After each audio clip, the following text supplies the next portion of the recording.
Get the best of starts on the break of dawn. 32 FM 94.9. After the tactics comes the play. It's Carlo, what's he going to do? Oh! After the play comes the goal. Could be the match winner from Lionel Messi. Ronaldo! Aguero, they'll do it. It's a terrific goal. After the goal comes the uproar. It's sports on 32 FM 94.9.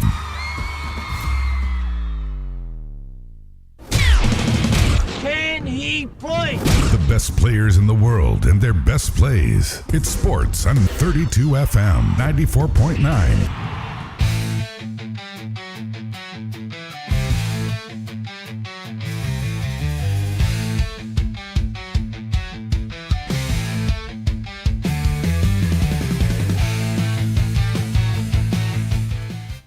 All right, 32 FM 94.9. It's scoreboard on a Thursday, the 29th of January 2026. And it's time to bring you all the latest updates on the world of sports. I'm Kenny, and of course, Peter joins me in talking sports this morning. Good morning, Peter. Thank you for having me. Scoreboard in 15 is quite exciting for me in the last few days, Kenny. It's good to be here. Yeah, certainly. All right, so it was a chaotic Champions League night, night of madness. Yeah. Some have tagged it.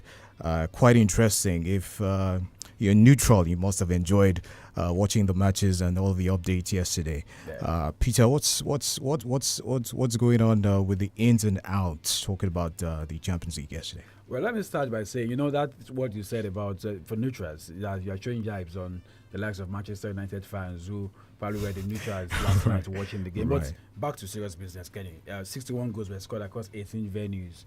Just one venue didn't give us a goal, and that was the game between Monaco and Juventus Football Club. But for other venues, they gave us goals. And it was madness. Why I used the word madness was that when you thought your club was in the first 8, because don't forget, the new guideline for the new Champions League format is that the first 8 teams will get a qualification ticket to the round of 16. Right. While the guys from the 9 to 24 will have to make do with the knockout stages. So it was a night of the likes of Arsenal knowing and Bayern knowing for sure that they have a place secured already in the round of 16. So it was left for the likes of Bayern, Inter Milan, Real Madrid, Barcelona Football Club, Tottenham Hotspur and the rest to see if they can get results away and of course some at home. So it was a night of madness when you thought some teams are already pulling through qualifying, right, and then the results start coming. Now, who would have thought that the game between Benfica and Real would be the one that would give us the craziest of the night and the one that was the last game? Because every other game, the 17 games were all done. We have to wait to see what happened.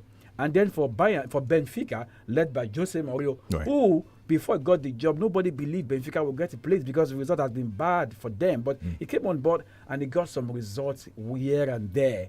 And then the game last night was key for them because they knew what was happening in other venues. Now, let me just cut the chase, Kenny. Marcel were qualifying with just a few minutes, let me say maybe less than 1 minute to qualify for that knockout stage. And that would mean Benfica and Jose out of it. Guess what happened? They were leading against Real by 3-2. Real also knew that Sporting Lisbon had also gotten a win against Atletico Bilbao in Spain. And that result will see Sporting Lisbon get a push into the first 8 and drop Real down. Now, guess what happened? Benfica went on to win by 4-2. That fourth goal was all they needed. Not even the point, was all they needed because that would have given them a better goals difference than the side from France talking about Olympique Marseille. So it was a crazy night there, you want to say. And if you begin to look at the teams who will not be playing in that round of 16 automatically, you'll find that even the champions, Paris Saint-Germain, didn't get a ticket. Inter didn't get a ticket. Real didn't get a ticket. So it goes to show that when we have the draw coming up on Friday, we'll probably see some interesting ties. But the bottom line is that the English team really came to the party yesterday.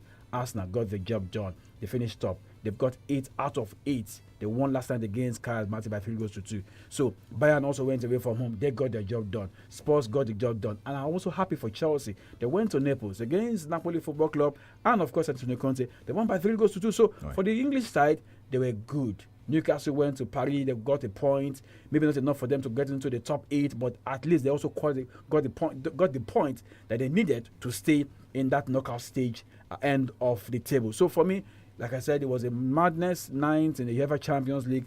61 goals across 18 venues. Kenny, 18 venues, games going on simultaneously. I mean, the Europeans have a way of just making us glued to our TV, making us glued to our device just to see what is happening. Maybe when we come later in the afternoon, we'll expand the conversation because of our time. But it was a night that saw some crazy football and, of course, some good goals. But I have to ask this: does this justify this new format, especially the excitement yesterday? No, it all depends on the angle you're coming from. We'll get used to it. Remember, a couple of years ago, it was VAR that came into the scene, right? People were talking about how they like VAR, how they don't like VAR. But VAR has worked for some people. It hasn't worked for some. But this is football. We have to take it the way it is. The guys who are in charge of football say, this is the way we want to go. You ever have said to us, this is the way we want to go. And I think I'm loving it. Even at the first point of call, I was like not too sure if I would like it. But it's UEFA. Who am I to change the rule? But Kenny, it is what it is. I'm loving it. I like it. On Friday, just in about a few hours from now, we'll find out how the draw will look like. And again, you begin to check that table, Kenny, and you find out that some heavyweight will not be there. I might just be seeing some heavyweight being not. It reminds me of last season. It was Real against Manchester City in that knockout stage. And City lost to Real, and Real went on to play Arsenal. And of course, we knew what happened in all of that. So let's wait to see what happened on Friday night when UEFA will have the draws take place. All right, talking about the Australian Open now, women's semi-final starts this morning. Yeah. I'm sure you're looking forward to that, Peter. Of course, really looking forward to it in the next few minutes. Pictures coming from Melbourne, Australia. We'll see top seed, the Belarusian Aryna Sabalenka playing against the Ukrainian Elena Svitolina, who got interesting job done against Coco Gauff in less than 1 hour, 59 minutes. She took out the top seed. And Coco Gauff wasn't too happy about it. Pictures came through after the match, how she was hitting her racket in a place where she thought the cameras would not pick her. In that interview she granted, she said she wanted to do it right on court, but she remembered that the kids will be watching at home, TV will be beaming at our cameras all over the world, and she doesn't want to get fined by the tennis association of Australia. And of course, she said she will go somewhere and do it. And when she did it somewhere, Kenny, guess what? The cameras the cameras were there beaming at her, and they saw her do some of those crazy things she did. But away from Coco Gauff, Kenny, let's get back to the real thing happening this morning. Sabalenka will play against Elena Svitolina for a place in the final, and then Jessica Pegula will play against Elena Rybakina of Kazakhstan in the place for the final. So if you want to ask me, where will I put my money on this one? I think Elena, I see her get this job done, but take nothing away from Jessica Pegula. This can stretch into a 3 sets. But for the other tie, Aryna Sabalenka, be careful against Elena Svitolina of Ukraine. That is a banana spill for the Belarus. So interesting tie we're going to see later today, Kenny, and I'm waiting to see the girls that will be playing in the final. But if you ask me where I'll put my money, I'll put my money on Aryna Sabalenka in the final against Elena Rybakina in the final this weekend in Melbourne, Australia. All right, Peter, updates on the NPFL results yesterday. Let's not forget that. Yeah, there were games yesterday in the Nigerian Professional Football League. We did mention that when we were having the show on Wednesday. Kano Pillars won against Katsina United by goal. So that's the derby. Katsina prevailed over Katsina United. Ahmed Musa scored the goal there for the side from Kano, while Abia Warriors 1-1 against Wicked Warriors. Nasarawa United 1-1 against Eyimba of Aba. Nasarawa United would have wished for a win yesterday to push Rivers United, who are top of the table, but that didn't happen. Eyimba denied them maximum points, and so of course Eyimba got the point away from home, going back to Aba. Plateau United in just 2-1 against Enugu Rangers. The game between Rivers and Ekanemi did not hold because Rivers are involved in the CAF Champions League later this week, Kenny. All right, there's some news about Tyson Fury. There's a comeback. We also have some transfer updates as well, and some news from CAF as well. Yeah. But we'll take a break now for some for the BBC Premier League update. We're joining Harry Roy for that. When we come back, stick around. 32 FM. BBC Premier League update from the home of Premier League football. Hello, I'm Harry Roy at the BBC Sports Centre. Liverpool, Tottenham, Chelsea and Manchester City will all join Arsenal in the last 16 of the Champions League. Those 4 English sides all sealed spots in the top 8 of the league phase, meaning they've avoided having to be involved in a playoff round. Chelsea had a dramatic night in Italy as they came from behind to beat Napoli 3-2. Here's the Blues boss, Liam Rossigna. Yeah, firstly, I think to get through in this competition is the most important thing. So I'm delighted to do it in this way. In terms of our season, in terms of my time on the pitch with the players, that's going to help us so much. The only Premier League team to not be in that top 8 are Newcastle. That's despite them drawing 1-1 away at the European champions PSG, who have also missed out on automatic progression to the last 16. The Newcastle head coach Eddie Howe says they can be proud of their efforts, though, at the Parc des Princes. I think there's a huge amount that we need to take from today's game into our future games. Really good resilience, character, but a really good attacking display in the second half. I thought we created chances and we counter-attacked really well. So I think it was a good night performance-wise. You can find all the specific results and the final league phase table of the Champions League on the BBC Sport website and app. Away from on-the-pitch matters, Raheem Sterling has left Chelsea by mutual consent. It's after reaching an agreement to end his contract early. The 31-year-old had 18 months remaining on his current deal. Aston Villa have completed the loan signing of midfielder Douglas Luiz until the end of the season. The 27-year-old returns to Villa Park for a second spell, and the deal includes an option to buy. Fulham have agreed a $36 million deal with Manchester City to sign winger Oscar Bob. We understand that City retain a 20% sell-on clause as well as matching rights for any future bids received by Fulham. And for more football news from the BBC, go to bbc.com/football. BBC Premier League update from the home of Premier League football. All right, welcome back. Scoreboard in 1532 FM 94.9. Peter, let's talk about some of those transfer news updates.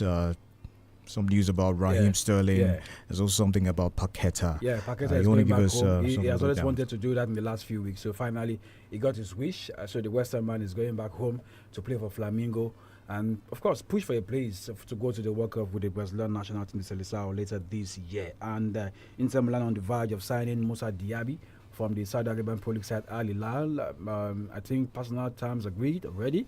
Just for paperwork between the two sides is a bit complicated. But after the game last night in Germany, where Inter won against Dortmund by 2-0, the Inter president came out to say, you know what, we've got this one on our hands. Hopefully this can work out in the next few hours. So that is all about it in terms of transfer. You had from the BBC, Oscar Bob, from City to Fulham. No space for him again because Anton Semenyo is in town. Right. We're talking about some Tyson Fury news as well. Comeback here. This is another comeback fight for him. How many times has this happened? Apparently, this is the third or fourth time he's coming out of retirement. You know, the man can't just sit down and watch. So we wait to see what the year looks like for heavyweight boxing. I know some probably want to mention what happened to Anthony Joshua. Yes, we know what happened to him. So maybe not a quick comeback for him, not this time around. Just see how far he can recuperate and get back again. But for Tyson Fury, I'll be waiting to see. Maybe gets a few lesser opponents, not too known boxers, and then we'll see what happened this year. Last year didn't give us the much heavyweight in terms of the headlines we need from the heavyweight division of boxing. But I'm hoping this year, with Tyson Fury said he's coming back, we'll get to see more of these guys on the ring side. All right. There's also some talk about CAF. We teased that, but I'm not sure we have enough time to get to that. Let's see if we can push it. CAF just the last few hours have come out hard in Morocco and Senegal. We saw what happened during the AFCON final this year. Senegalese walked out of the pitch. Morocco said they want them stripped off in terms of the title. CAF said that's not going to happen. Senegal has confirmed again by CAF as the champions. Senegal were fined $300,000 for supporters in proper conduct, $300,000 for players and staff on sporting behavior, and bringing the game to disrepute, $15,000 for misconduct from the 5 yellow cards received in the final, a total of $615,000. So, Kenny, suspension also for Morocco. They were also fined $200,000 for stadium ball boys inappropriate behavior, $100,000 for improper conduct of players and staff invading the RRA, $15,000 for fans' use of laser. A total of $315,000 were meted out to the Moroccan FA. So there you have it, Kenny. All right, Peter, it was a pleasure doing this with you. You want to join us for Scoreboard Reloaded at 3:30 p.m. later today. My name is Kenny. Thank you for joining us. Good morning.